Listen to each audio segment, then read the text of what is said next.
Jadi Allah menyebut nama-nama itu ya seperti minum susu madu, sungai madu minum. Jangan dibayangkan seperti sekarang. Lebih dahsyat. Hanya saja Allah sebutkan itu hanya untuk sekedar kita ini bisa menggambarkan. Ini kalau itu adalah kenikmatan. Sebab kalau enggak sebutkan, yakni Allah sebutkan sesuatu yang kitanya enggak tahu bentuk bayangannya, kita enggak terbayang kepengen kan jemaah. Iya kan? Tapi kalau Allah sebutkan bidadari, oh kan kepengen akhirnya.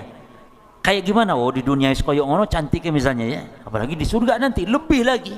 Jadi kita bisa ngebayangkan sehingga bisa kepingin. Tapi coba antum bayangkan kalau Allah menyebut kenikmatan surga yang nama-namanya kita tidak kenal. Di surga ada kenikmatan namanya perangkatan perang peketepek pengetepuk. Apa ya? Antum kira kepengen nggak itu? Tapi coba disebut pisang, delima, madu yang enak-enak, bidadari, taman yang hijau, ya kan? Mengalir di bawahnya sungai-sungai, kan indah terbayang. Lah itu saja kita sudah ada bayangan kepengen, apalagi yang aslinya itu jemaah.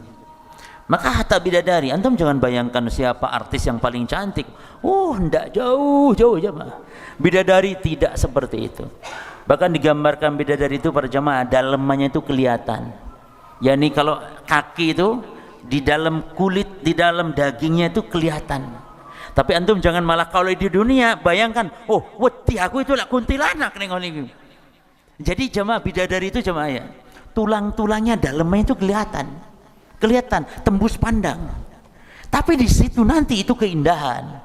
Kalau kita sekarang melihat wanita kayak gitu, mau jemaah ngawini wanita kayak ngono, ini kelihatan tulangnya, kelihatannya nih dagingnya dari dalam tembus pandang. Ya, jadi nanti lain. Jangan ditimbang, dianalogikan dalam kehidupan dunia, jangan.